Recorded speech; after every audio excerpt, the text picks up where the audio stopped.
Welcome to the Less Doing podcast, where you will learn how to start living more by doing less. Let me help you optimize, automate, and outsource your entire life so you can focus on doing the things you love.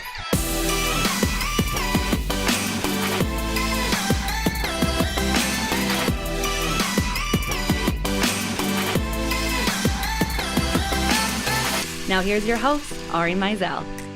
Hey everyone, it's Ari. So the episode you're about to hear now was recorded live and raw, it is unedited, at our recent Less Doing Los Angeles event. The event included about 50 amazing entrepreneurs, many of whom are in the Less Doing Leaders coaching program.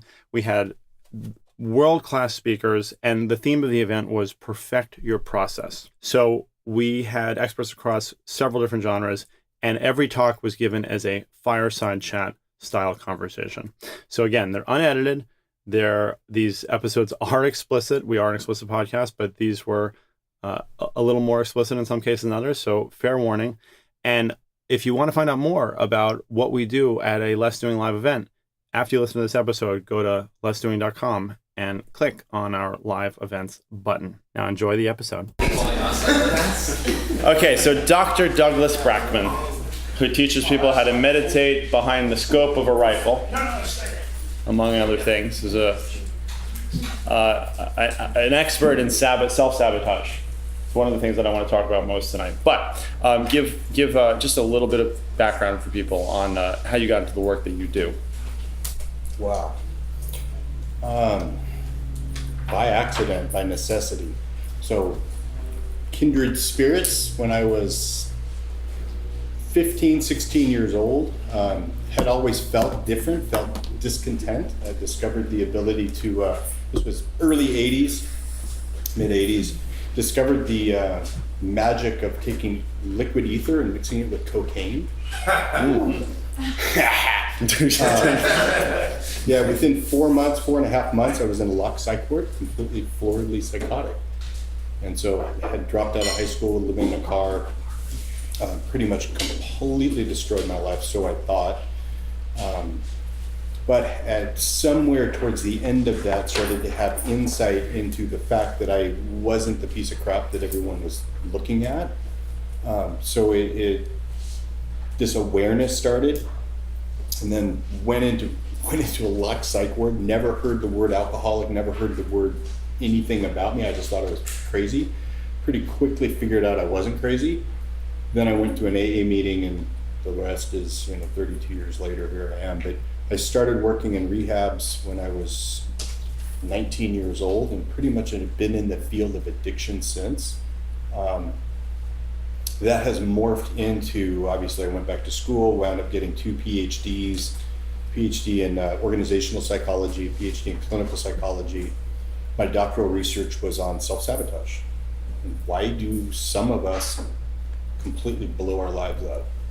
The intervening 15 years, amazing time to be a shrink. They did crack the human genome, and they got this functional MRI to the point that we can actually see how much we really don't know is going on.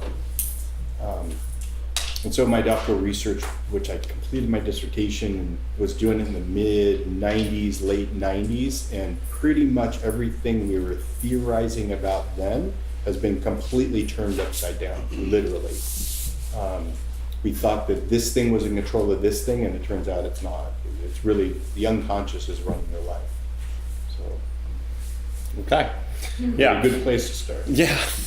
And I want to talk about the self-sabotage, but one of the things, and this book is excellent, by the way, driven, that really struck me was this concept that entrepreneurship is like an evolutionary adaptation, right? And that we're essentially like a catalyst or an irritant to our environment. And if there's nothing to irritate, then we have to irritate ourselves. Got it. So the way I pitch it, and it is an amazing time to be a psychologist. It's just so exciting. But yeah, we are different. If you're in this room, there's a really good chance you are wired differently than 90+% of the world. Did I get it? The bug flying around. which means, and so the way I am wired, I've always felt this kind of different. You know, I hated school. If I didn't get the big picture, if I didn't understand why the hell am I doing this? It didn't interest me. But if I had an interest that was kind of suited me, I was all in. But I didn't fit in with the people around me. People around me seemed to do school a lot easier, and that's what this book is based on. And the theory I pose in the book, and it's based on really solid research, is about 4,000 years ago, they figured out how to grow food. The agricultural revolution happened, you know, and so about 90% of the population has adapted to a very sedentary, boring, watch shit grow world. They're farmers, basically. And looks like you take the driven, or these people that have these constellation of genes, you put them in a functional MRI, and basically what's happened is the brain has reversed itself in what part is dominant. And so 90% of the world has frontal lobe dominance, and this is the executive function. So they're wired literally for a W-2 job. They're wired for this, you put your finger in the ground and then you put the corn in and then you cover it up and you water it and you wait. And then you do it again and then you wait. And so that assembly line world, it just works for them. But those of us gifted or blessed or cursed, whatever the fuck you want to call it, with our genetics, we are wired to not do boredom. We don't, if there's not enough stimulation in our environment, if there's not enough movement in our environment, our central nervous system start to feel this, something missing. Another set of genetics is that we're always looking for shiny shit on the horizon. There's gonna be more woolly mammoths over the next hill. Where farmers had those genetics or had our wiring, they would abandon their crops. But if hunters had that sit on your ass wiring, we'd starve to death. So we are really two different, and the more research that I do in this and looking at the functional MRIs, there really are two different types of people. Is it actually 10%, 90%, or is it? It depends on the population. It was alluded to earlier that we are an adaptive, creature, and so it you look at the globe and who, screw England, this place has got to be better. So the United States has more of it. Where traditional agricultural, where they haven't moved much, it's much more sedentary. So is it nature versus nurture? Because of the epigenetic research, you can't distinguish them anymore. So the answer is just yes. And as I say in my book, it's really irrelevant to me as an individual or the people I work with. Is it my genetics or is it my environment? Who cares? This is the way I am. So then, but there's that dark side of it, obviously. Like we can take that too far. So the thing is driven people. I don't know if you. We get into a lot of different areas of interest, and the cultural anthropology, the self-psychology, all of these different areas that I kind of put together to make sense of my freaking world. The self-psychology, the dark side of drive, as I talk about in my book, is shame. And this shame thing, it's very simply that if I can smile, there's something missing or wrong in my world. If you understand, what driven is, we're designed for a scary world. We're designed for a world that no longer exists. And so we are wired for constantly scanning the world, looking for dangerous shit. So we always feel like there's something wrong, missing, it's boredom, I need something. When that gets folded into our identity, into our sense of self, there's something missing or wrong with me. And I'm talking to my partner here. I didn't have a website 2.5 years ago. I've been hiding in my office. Imposter syndrome is a massive issue for driven people because you don't know the real me. You don't know this real flawed, deeper, darker, is there something broken or missing with me? Walking out of my dissertation defense, this thing, told me, haha, they bought it, because I know I could have done better. So that ability to actually, when you look at Anthony Bourdain, you look at the people that are offing themselves, It's because they never got rid of this feeling. You know, then you have 90% of the farmers looking at us like we're fucking broken. We don't fit in. We are wired different. Call us ADD, ADHD, all of those labels are them trying to understand what we are. And if you believe that label and you have this internal sense of shame attached to it, that we don't belong, don't fit in, yeah, and then we're drawn into these, mentioned earlier, just a lonely world. And then we achieve everything, and so you have all the bitch and shit on the outside, but your inner world is just a shit show. And the other populations that you've seen this in is like Navy SEALs, or where else do we see this happen? Pro athletes so what I do, who I work with, fell into a niche, self-sabotage. Who sabotages the shit out of their lives? And Navy SEALs has been later, and why do we self-sabotage? Pro athletes are just famous for it. Golfers is one of the best people that I can really do magic with. I mean, I can take 3-4 strokes off your game, but you see it immediately. Guys who win one PGA, what happens? They'll never win again. And why is that? What is going on here? And that's really been my passion for the last 15, 20 years. Why do lottery winners within 3 to 5 years after they win the lottery? Why is their world just completely destroyed? And I work with entrepreneurs that, you can make a shit ton of money off the internet fast, and the central nervous system can't handle it. And so that sense of why does January suck at the gym?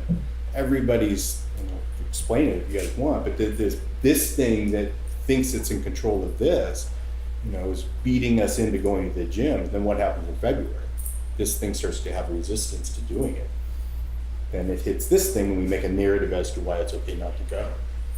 And the two different operating systems, very simply, this one up here, which is an amazing creative time machine, can imagine unbelievable worlds. I mean, cell phone, this world that we created is crazy for this animal. But this thing down here does not want safety, does not want better. What it wants is the familiar. And so we get to a point, it's bandwidth, we get to a point where we get uncomfortably successful. And then all of a sudden credit card bills start to go up, we come up with the next great idea, and we launch all our money at that, and it takes a shit. And then we get to the point where we're broke or fat or whatever, and then we start to beat ourselves into this other. But it's this thing that's actually in control of us. So it sounds very dangerous then to be, that 10% obviously. So how? And that I love being driven, and I used to, so I have 2 PhDs. The other one's in business psychology, industrial organizational psychology, and was doing a bunch of corporate kind of crap. You couldn't pay me to go into a big corporation anymore. The way farmers are, where they're looking for extreme structure and predictability, I just don't get it. It just doesn't make sense to me. I can work with them, working with Jeff, I'll talk about him in a minute, but the ability for driven people or hunters to work with the sheep of the world, to work with the farmers, is the shepherding. And so learning, and I do a lot of that now, is learning how to talk to your farmers in your company. They don't have the big picture, and they're not wired that way. We do. And so that ability to actually go, whoa, they're different. They need structure and routine. They need predictability. Rapid change scares the shit out of them. And getting my entrepreneurial leaders to stop changing shit. And if you do it in a planned way, and I don't know how many of you guys own companies, but when you leave, usually the company runs a hell of a lot better because they're farmers. They know how to keep the crops growing. So basically, I teach people how to organize a process, teach them how to let their farm run itself. Don't change the whole 640 acres. Take a couple of acres and go fuck with it over here. And if it works, maybe institute the change. And so it's a very simple model of how not to blow up. So too close to home. No. Ari's team is pointing. Who does that? Oh, we done, Ari? We're done, right? That's not working. Let's go. Great talk. No, the psychology of this, and I'm a psychologist, and farmer psychologists are the worst, and it just fucking make me insane. But we don't like, as a human species, we hate the reality that we're not in control of our lives. It freaks us out. But as drivens, we have to figure it out, because otherwise, this impulsive thing will take us to addictions or take us to hell. And if we're not blown up in addictions, we own 80% of the shit in the world. And so but even that, it doesn't work. Got a question. So, I'm driven by like S-curve growth and everything else, and I think my unique ability is to handle questions under pressure. Like the more pressure that's put on me, the better I do, right? Driven. I cannot pack for a flight until 3 a.m. If my flight's at 5, I gotta pack at 3 a.m. So if I try to do it the night before, like my wife tells me to do, I'll spend 2 hours doing nothing. But I can do it in 15 minutes at that time. So if that's the way you are, how the heck do you stop yourself? Because like the idea of 5 or 10 or 15% growth just pours the crap out of me, because then there's no problems to solve, right? 15% growth. So it scares me. So it's like if you get in that rut, I'm scared that like I'll throw a entrepreneurial grenade into the company because you need that pressure situation. So how do you deal with that when? So what reality checking your central nervous system is and I'm a big flow hacker, Chicks and Holly. I mean, I'm really into flow. What is flow? Yeah. We as a species, drivens, we are designed and wired for flow. We are designed and wired to go poke big animals with sticks, and you got to be really present to do that. Video games and all the things we get addicted to, because it creates that flow state where under combat situations, buddy, we're talking about CIA, he's ex-CIA, waterboard you if you want. But that we thrive in that world because it hacks this thing called neuropeptide Y. And so the neuropeptide in our brain that, pro golfers are masters at it. A 5-foot putt that's worth $10 million, that's a hard putt. Or is it? It's no different than any other putt. But that intense environment that we thrive in is bullshit. It's a lie. We think we need that. But there's truth in it. But do I really need that to have it? And so what we've done, the answer is no. And the ability to create this logical understanding, or logical awareness first is what I call it, that we're all a bunch of animals. We have 2 operating systems.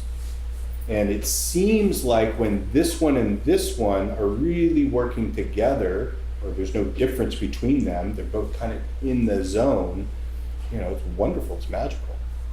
And so you can hack that, and you can create flow states like that. But it's not the external conditions that do it. It's an internal state of awareness. And then I accidentally kind of came up with this idea. I'm a long-time competitive shooter, long-distance shooter. And it's like, there's the flow state. Trying to hit a hunk of steel at 1,200 yards is something else. You have to be very present. And it really demonstrated very clearly how these 2 different operating systems, when they're not working together, you will miss every time. And the model I use, so very simply, this thing down below our nose is a recording device. And what it's recording is trauma. Another area, I've been a trauma healer, did craniosacral and somatic experience, whatever. But this trauma, when you touch a hot stove, every single cell along this nerve pathway remembers that experience, hardwired. Computer heads in here. This is hardware. Literally, the wiring is in there and it remembers it. It hits this spine, and when it hits the original mind, it sends back an impulse to contract the muscles. So all of these previous experiences are stored in the body. Hardware, this sucker, this is what gets everybody in my world. This is then the limbic cluster, the mammalian limbic cluster, is the software. So this thing will record square metal box with 4 burners. And so every time you're walking through the world looking at this, pattern recognition machine, when a pattern gets maxed, you feel the ping to the radar in the body. And what everybody's talking about is, learning to read people's bodies. You're learning to read their radars. And all the marketers in the room, how do I invite somebody in or push them out, is you're speaking to this thing. This is what presses buy it now.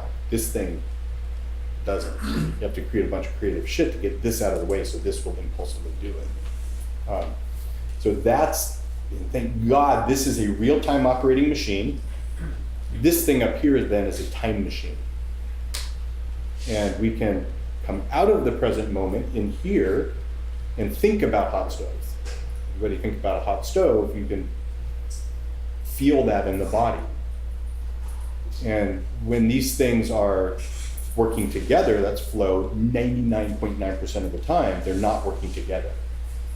You're driving a car, or listening to the radio or whatever, you're thinking about dinner, a car swerves in your lane and all of a sudden you're back. And I'll do this one. The simplest way to understand my dissertation, everybody set their pens down for a second and just fold your arms. You got your arms folded, now reverse them. And everybody feel that? It feels like this, that doesn't feel right, doesn't feel normal. And it's, this thing wants the familiar. So I'm gonna put my arms back the other way. And there's no logical reason it wants that, other than just habit or patterns. And the Buddha, who is just another whack psychologist like me, but talked about how, I use this metaphor in the book, a really old metaphor. He noticed 2,500 years ago that we are very much like an Indian elephant with a whole bunch of monkeys up on top with these sticks trying to control it. And you got one up here in January that beats the shit out of you, big gorilla with a stick that says, all right, this time you're going to the gym. And it seems as if we have control over the elephant temporarily, but then the elephant starts to have a mind of its own. And you get another set of monkeys and they're throwing shit at each other and trying to control it. And it's a classic Buddha question. This is what Bridget to Jeff. But the classic Buddha question is, which one are you? Are you the monkeys? Or are you the elephant? Both. Good answer. And neither. You're the one observing the monkeys and the elephant. And that thing called insight or consciousness. Right, there he is. But that ability to hear the monkey mind chatter, and yeah, I love the look on people's faces. Like, this is priceless, because it's like, wait a minute, what the fuck? No. And I'm a long time 12-stepper too, and same friends. And so I heard a long time someone brought up to me in a very irritating manner too. Said, who's in charge of what goes on in your head? I had to stop and think about it a little bit, because I was making excuses for this and excuses for that. And I felt like, I was like running out of excuses and running out of other people to blame things on. Yep. And so when we do that, we blame ourselves. And I'm the piece of shit. I'm just worthless. I'm sabotaging. I'm just, right. The whole thing's bullshit. Literally, it's a fabrication. We're all animals, guys. We're all monkeys. That's what we are. We're unicorns. Yeah, there you go. I'm on Pegasus. Black. Donkey. Unicorn, bunch of donkeys. But that ability to harness this insight and then hear the monkey mind chatter and then make small changes, and we talked about building processes. You build a process to actually guide the elephant along the change. We're living in a time that, particularly for derivatives, I mean, this is not, we're wired for a completely different world. We're wired for saber-tooth tigers and woolly mammoths and all that kind of shit. And now, these were our transportation device for 130,000 years. We're not wired for this, safety thing. So literally, I teach meditation And it's not relaxation training. It's the opposite. It's really learning how to develop insight into the sensations in the body, which is called emotional intelligence. You know, this thing's lying to us 99.9% of the time. And that ability to actually step out and then meet with curiosity, big buzzword, that curiosity, is my central nervous system actually matching what's happening right now? That's meditation. It's a Zen style of meditation. So, and then you make small changes to the elephant, feeling the resistance, but not coming up with a narrative as to why. If you build a process for that and hold yourself accountable, feeling the resistance and making these little changes and keeping them, keep the changes. If you make big changes, you will sabotage some other part of your life. It's interesting hearing that too for me, because for me personally, the closest experience to meditation that I have, or at least what I think a meditation should be, is boxing. And getting punched in the head, honestly, sometimes. Like, that is the only time for me when I can truly, like, I'm in tune with my breathing and everything, and there's nothing else happening. Yep. And so that But that's reckless. But this, you know, so 3 years ago, I started, you know, teaching long range shooting and meditation combined. Literally, I got people on meditation cushions. I tap you on the shoulder, you stand up, you follow a very specific process to get into the gun based on the kudo, which is Japanese archery, Zen archery. But that ability to feel yourself come out of the present and then gently come back to just the process over and over and over. And the gun is the best teaching tool I've ever found, because the elephant is scared shitless of the recoil. 300 Win Mag, you know, is a big gun, and they recoil like a bitch. And so that anticipation of the recoil, I'm not safe. And I get another, everybody looks at me like, what the fuck? Where is safety? When are you safe? And only when are you safe? Right now. Safety does not exist anywhere else but here. Yeah, everybody looks at me like, wait a minute. That's not philosophy, it's biology. That's reality. 10 seconds from now, meteorite, we're all dead. And so that ability to go, wait a minute, with the observer, and then use the process in a very specific style of breathing, if time will take you there, but to gently come back and not judge yourself and come back and come back and come back, you start to have this mind, monkey and elephant fall away, and the split goes, and then you drop into this state of unbelievable focus. And you don't have to be boxing, you don't have to be, you know, throwing, what'd you call them, entrepreneurial grenades in your business? Yeah. I'm stealing that one. So, I mean, all this sounds very bad. I mean, it sounds like we're suffering by this adaptation and by this difference. So there must be some silver lining, right? Because the drivens are the ones that are driving. We are the ones who are steering the herd. And where are we steering them? It's been mentioned a couple times. Amazing time to be a shrink. Because this body that we're riding in, the original mind is this thing called the vagal nerve. I'll teach everybody meditation real quick. So the vagal nerve is the worm brain. It goes back it is the original thing that wound itself through amoebas, through multi-cell organisms, determining safety. And when the outer conditions aren't safe, it will constrict the body. And when it's safe, it'll relax the body. The Japanese, super efficient people that they are, figured out that this very specific style of breathing can hack into this vagal nerve in our belly and send these wonderful feelings of safety up into the brainstem. Very quickly, you will hit the edge of your bandwidth of safety. So your mind will start thinking, and you'll judge it, and no, I'm not doing it right, but whatever. But that ability to reality check with your eyes open and gently come back and see how much safety you can actually tolerate. And that's meditation while your eyes are open. so everybody can feel this vagal nerve. Normally when we take a breath in, we're using our chest muscles. So the monkey mind can say, breathe, elephant, and you take this big breath.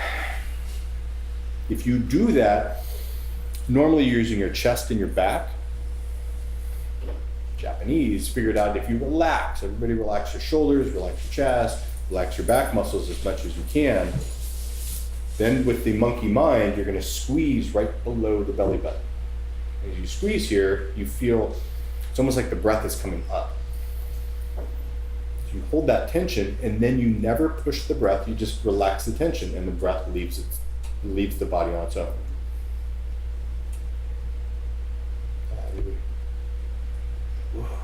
Try it again. Breathe in. And then let gravity truly take the breath. So you're letting control of the elephant. For all the energy heads in here, it's like, whoa, the room gets really still. What that is that the vagal nerve in the belly, the dorsal vagal system, is our safety machine. Like, how safe am I in the world? And most people are they're running around freaked out. Cell phones are blasting them. Once that starts to get calm, the ventral vagal, which is the other branch of this, starts to kick in. And this is safety, this is social connection. What do you mean? Yeah, good. So most people, and farmers in particular, are just crazy. I don't know. Driven hunters love to just assume everybody's driven too, and everybody's going to have our back. And we have been burned by more farmers because when shit hits the fan, what do? They bail. When you get scared, they bail. Farmers. Exactly. Actually, they're very, very needed. My wife's a farmer. So this gazelle or herding wiring, we're a herding animal. And what happens when a cheetah runs into a herd of gazelles? They can scatter. And you're on your own. Fuck you. And I hope it eats your ass. Because if it eats your ass, I'm safer. Just have to outrun the other gazelles. Yeah. And, this wiring is, dominant more, purpose-driven entrepreneur. This wiring around our heart, and it literally is around our heart, ventral vagal, is wolf pack wiring. And what happens when a bear attacks one of the wolves? What do all the rest of the wolves do? And one of the gnarly situations, hardest heartfelt situations I've had, Navy SEAL guys lose one of their buddies, man, it is just brutal. Because they are such a tight-knit wolf pack. They really have each other's backs. But as drivens, we assume that farmers are going to have our back like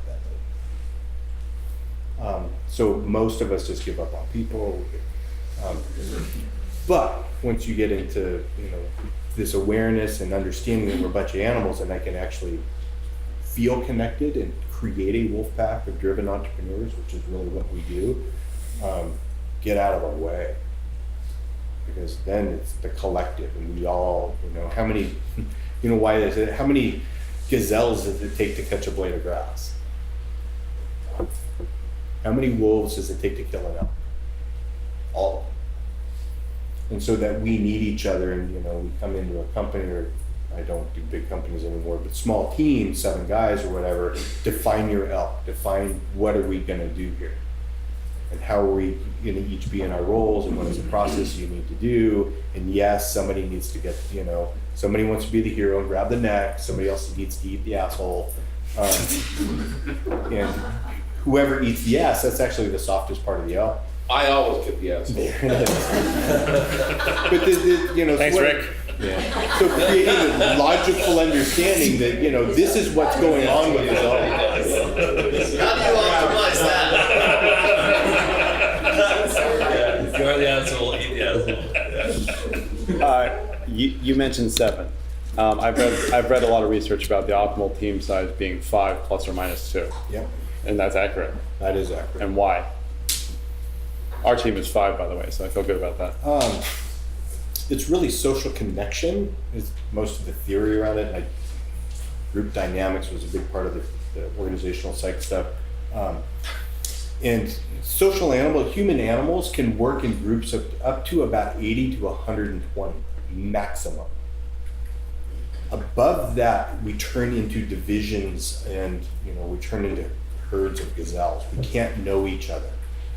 The smaller the group, the more you can know. And it's 5 plus or minus. It's 3 plus or minus for women. It's -2 If it's all women. if it's all women.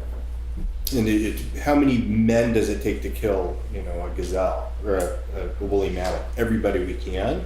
But if it becomes too big, it's too many things to manage. It's really Too many cooks in the too many kitchen. cooks in the kitchen. How many women does it take to pick the berries off a bush? Maybe a third if she's nice and stays quiet. If she starts talking, we'll kick her out. So it's true. Shut up, Linda.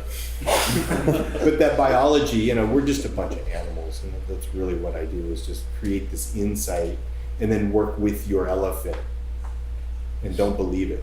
But so if you do have a large company, then you just should break it down into teams of that size, or? That's the ideal. Yeah, the small group teams. And if you're working with farmers, you can do massive groups as long as it's defined and you tell them exactly what to do. If you ask them to solve problems, don't do that. They don't get the big picture like we do. Like a call center. Yeah. Or an assembly line. Yeah, assembly line. Assembly lines, put the screw in and oh my God, they might need some variance, so they'll change to a different screw in the afternoon. Where if anybody in this room probably did that for two hours, we would be totally insane. We're just different. So, and that Jeff. So who Jeff is talking about CIA. So I do the being part.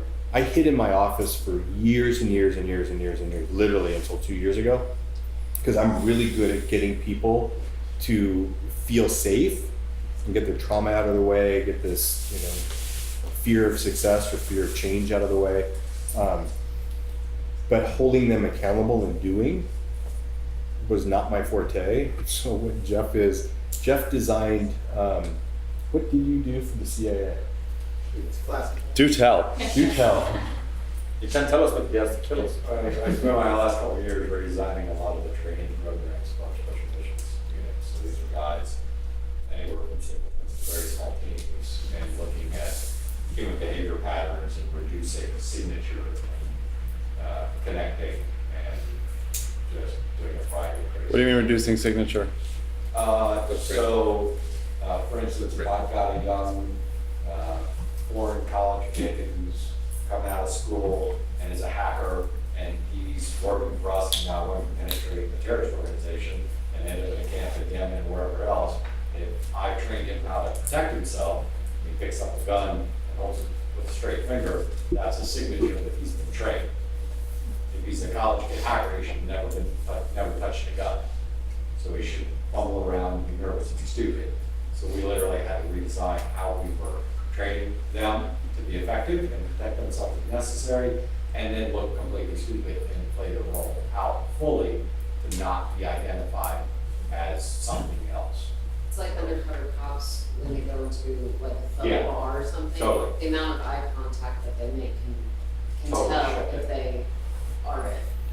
So the most brilliant guy I've ever met in designing processes to make you more effective. But if you don't have the insight to feel the sabotage, you can't do what he does. You can't do what he suggests. And so the combo of being and doing, and most people are doing, hoping one day they can finally be okay. We flip it literally upside down. So So less doing? way less, Magic. way less. Funny how that works together. And but your efficiency goes through the roof Yeah. because you're not doing something to change the way you feel. You're doing something that actually has an impact in your world to improve the outer world, not the inner world. And so that once you get that and you start to apply these things, and then he'll design a program. We work in 90-day cycles as animals. seasons. Todd Herman's 90-day. We can think about what we want to do by the end of summer because we know that as an animal. 2 years from now, it's like, doesn't make sense to us. So that 90 day, and you back up 90 days and you make little changes and little adjustments all the way through. And by the end of 90 days, literally you're a different person. It's wild. I never ran statistics on my, my ROI on my clients and all this talk. I signed up for Taki's thing 6 months ago. Getting away from my hourly model and what is the actual return on investment of doing what we're doing, it's ridiculous. It's like a joke. I got guys that, 4x, 10x, 12x, because they're no longer overthinking or, this fighting themselves. They're just doing it. And doing less, but doing more effectively, having profitable activities and just staying on course, feeling the sabotage, coming back to being and moving forward. And it's coming back to the gun, when there is no recoil in the present. And you never pull the trigger. So you're just gently accelerating the trigger. And that ability to, it's almost impossible to write about or take movies about, or, God forbid, make a Facebook ad about. I teach meditation at gunpoint. Which side of the gunpoint? Yeah, exactly. But it because it's bubblegum. How do you write about, how do you make a Facebook ad about how bubblegum tastes? You can't. But once you taste it, it's like, oh shit. All right, now I get it. Now, all right. And that starts this neural pathway of mastery. I'm a big mastery guy. What mastery really is that constantly rewiring your biology in a constant state of improvement and holding oneself accountable to your behaviors, not your fucking feelings, your behaviors. Who gives a shit how you felt about the day? What'd you get done today? That's a good day. And depending on your diet, exercise, and sleep's one of the most important. You're gonna feel all kinds of different about that what you got done. But who gives a shit? I got it done. And then eventually your central nervous system will catch up. So I'm trying to make sure I'm understanding it correctly. So flow state, using your terms and stuff, is if I feel that tension, achieving flow state is the balance of recognizing and releasing that vagal nerve reaction and releasing that to be able to move forward. Is that? So the classic, and I'm a big visual person, so I draw. So You're on the wall. Give me a big Sharpie. So you got one here is performance. You have high performance and low performance, and then you have anxiety going out this way. No anxiety, no performance. But as it starts to go up, your performance will go up, and that's your ideal curve. This is eustress curve, classic, all the research around eustress. Then you have this optimal arousal state. And then what happens as you start to get more and more stressed, you will actually go into a frozen state where you stop performing. And that's the ideal curve if you're in reality. And so, like, wait a minute. Are those the moods in the flow book of the anxiety and arousal? Yeah, and all of that? With chicks in the Hollywood, I met, and it's a bit weird, dude. Really weird. But that we're not in reality. So am I feeling more anxious than I need to or less anxious than I need to? And so, procrastination, why do we procrastinate?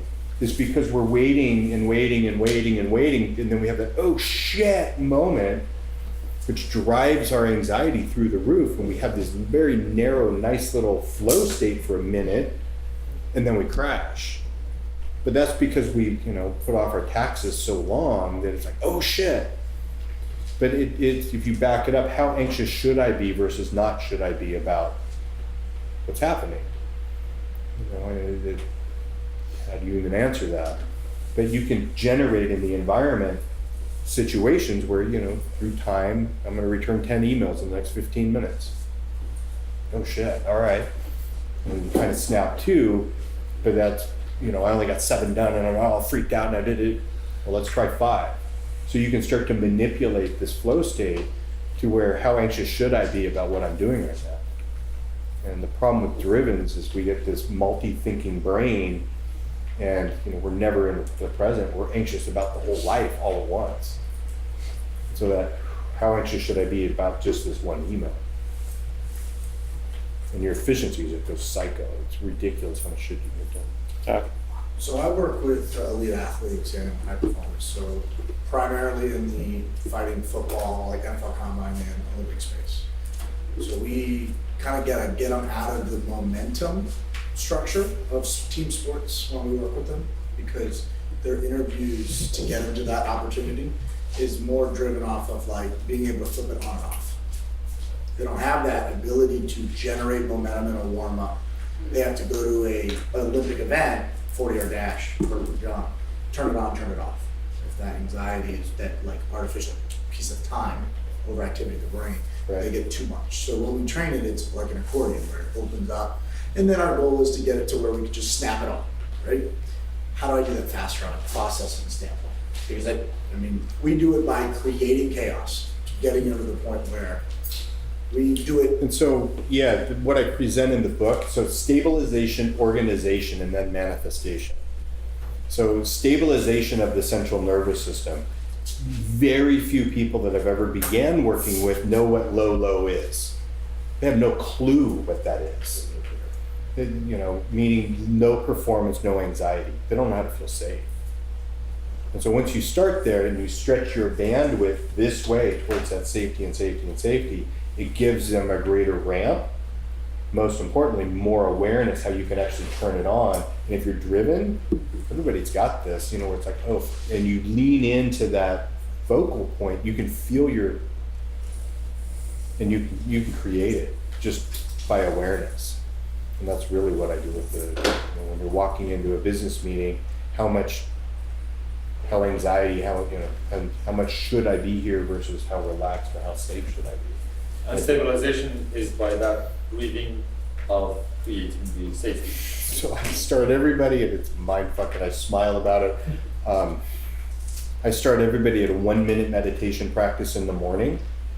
And I have MD, PhD, some of the most brilliant scientists, people in the world doing 20 minutes of this to do their 1 minute. They cannot figure out why they can't do it. And Do they have to figure it out though? You can't. There's nothing to figure out. And this is the key takeaway of what you start to experience, is that there is no resistance in the present moment. 0. I don't want to feel what's going to happen.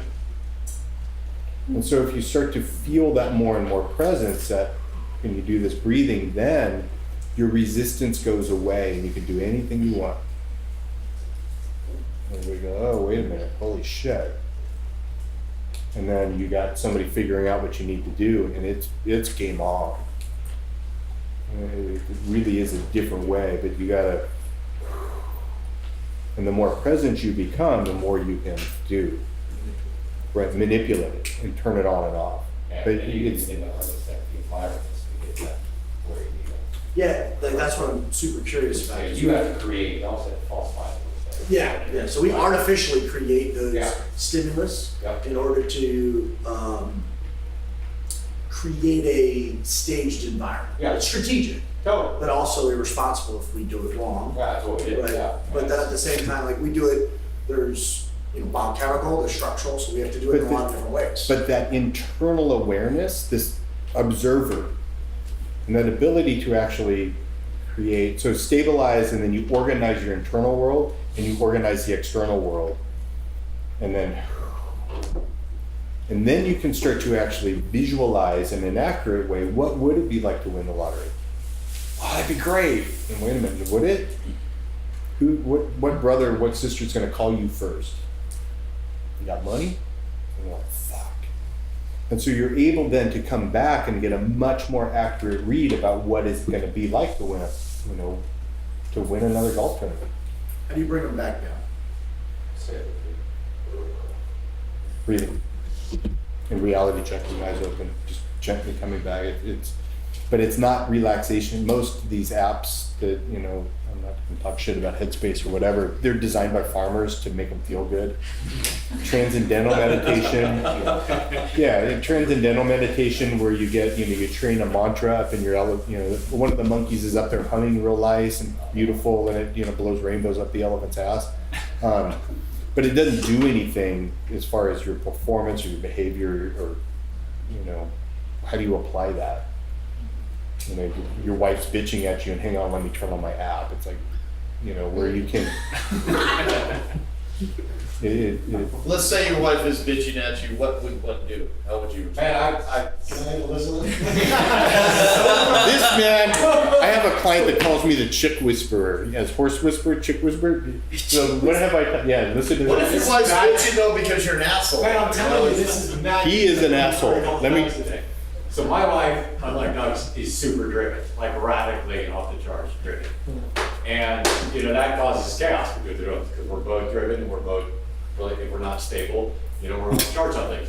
So here just this last week, we got into an argument, right? Something stupid. I was a freaking, stupid bulldog who did something stupid. Here was the cool thing. In this process, stepping back into body, stepping back into sensation, I'm actually able now to quickly reality check, be with her and experience her emotion or frustration or sadness or disappointment, whatever it is, and not make that mean something about myself. By the way, previously I would be a shitbag and a disappointment and a loser and all these other garbage that would rattle through my brain. And then I'm no longer with her, I'm in my own head and the fight continues. It has gotten to the point just this last week, she triggered on something, I did something, whatever. She started to kind of, what I would say, launch at me, and I started laughing. And I wasn't laughing at her, I actually got her world so clearly and was able to kind of reflect back and see myself that I had to laugh at myself. I'm like, Jeff, you're a dumbass. And she immediately started laughing. She's like, why do you do stuff like that? I don't know. I'm just a freaking Labrador, right? And so but it's the ability to stabilize like Doug talks about. Step into this here and be okay with that, right? None of this shit. If this going to your athletes, boundaries are internal. Boundaries are not external. Boundaries are inside. And what is power? So Taki, brilliant. Simon Bowen, I don't know if you know his modeling stuff, fucking genius. So what I teach is clarity, confidence, and power. And what is clarity? Clarity is what he's talking about. The ability to discern, is this my shit or her shit? Is this my radar pinging or is that her radar pinging? And if I can stabilize and that I start to get clarity around that, women are, Torah study, but women are put on this planet to help men realize how good we actually are. Because she's bitching at me and giving me the list of shit I did wrong, and I know that, the last thing I want to do is hurt you and make you feel bad. That is not what I'm trying to do here. And so that, somebody mentioned embodied intention, and so that power, what is power? Power simply means that when she gives me that look on her face, I'm not letting my central nervous system guide my behavior. Her facial expressions don't have power over my behavior anymore. So I'm able to take that breath and hold my power. And influence, that this, how do you fuck with somebody's central nervous system so they give their power up to you? So you make them feel good, make them feel what they need, whatever. And I manipulate, that's all I do all day long is manipulate people. And learning to speak elephant and read elephant, and this is what's really in charge. So the boundaries. With the last question. piggybacking on what you were talking about, the mantra-based meditation. I've been doing Vedic meditation for many years and all kinds I of did things. meta practice. I've done them all. to me, my subjective experience is that the more committed I've been to that practice and the longer I do it, the more separation I get between the thoughts and the feelings, the monkey and the elephant, and what Jeff just described with that gap between my witness self, my true self, and the behavior and those impulses and instinct have been dramatically enhanced from that practice. I don't feel like I'm using it as escapism or like, oh, I'm just zoning out. It's like, that's my ultimate presence, and then I'm finding I'm able to take that out into the world in this moment right now, for example, and actually How do you deal with have that anger? same Do you awareness. like anger? What's that? How do you deal with anger?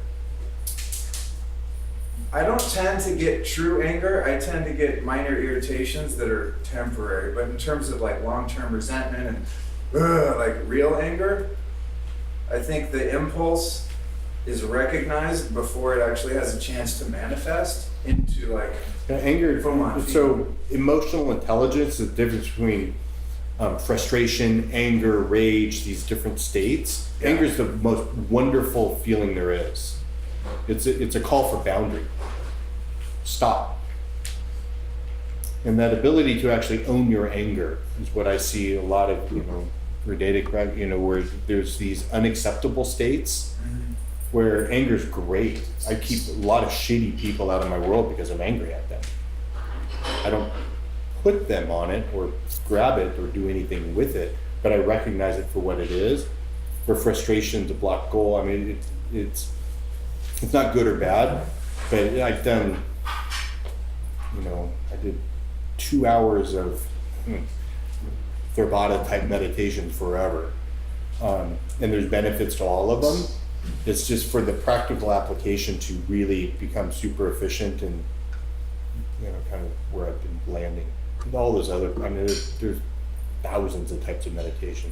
I did a keto for years, I did Tai Chi, Qigong, you name it, I've done it. And there's benefits to it all. Your current one is eyes open. Is there any particular environment? Does it need to be quiet? And how do you need to be situated in your body? Can you lean back, or is there a posture involved? Yes. So 15 years ago, I got into trauma healing, how trauma's held in the body and how we actually get rid of it. And so I mentioned this earlier to you, what happens when you, bad dog, bad Jeff. Literally you watch a dog's tail go between its legs and they crouch like this. What happens if you piss a dog off? Their tail goes up, and so posture is incredibly important to holding your space. I get into some of that in the book, but that ability to feel yourself shrink or grow or stand up, those are different states, and they send incredible different signals to the world. So it's the classic teaching, assuming this posture is enlightenment, to where you're just okay and being present. You're not shamed or you're like boisterous. We gotta wrap with this. You can go ask him after. Why do you have to be all hurtful like this already? There is a healthy expression of anger.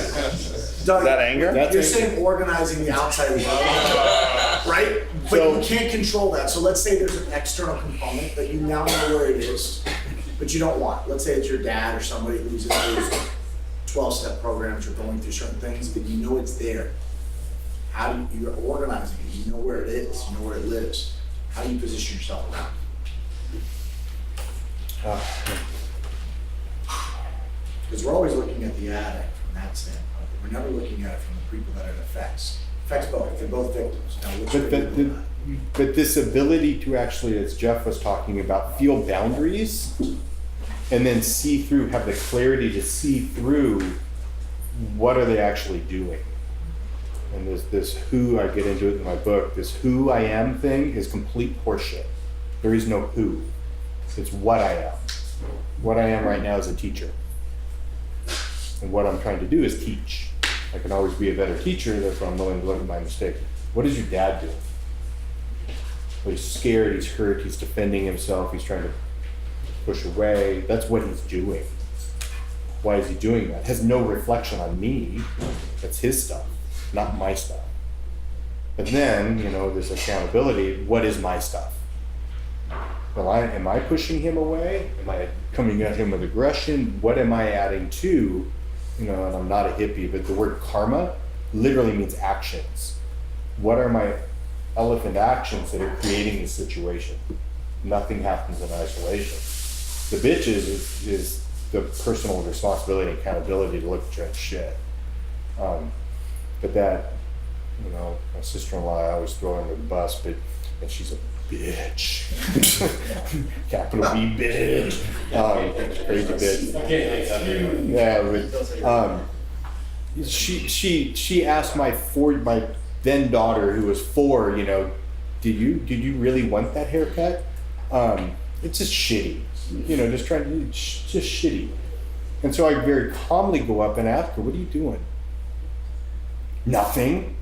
I'm not accusing you of anything. I'm really asking you genuinely, what are you doing?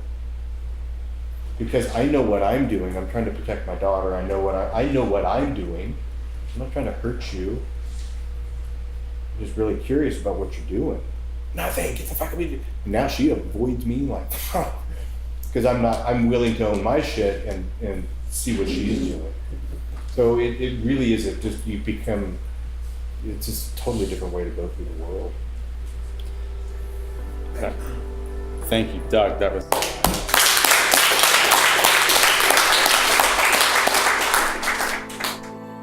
Thanks for listening to the Less Doing podcast. At Less Doing, we help entrepreneurs who have opportunity in excess of what their infrastructure can support to set up systems and processes that empower a team to ultimately make themselves more replaceable. That way, they can optimize, automate, and outsource everything in their businesses in order to be more effective. If you want to find out more about Less Doing, the podcast, the blog, the books, and all of the wonderful programs we offer to help you get from where you are to where you want to be, go to lessdoing.com/podcast and check out our OAO blueprint so you can get started today.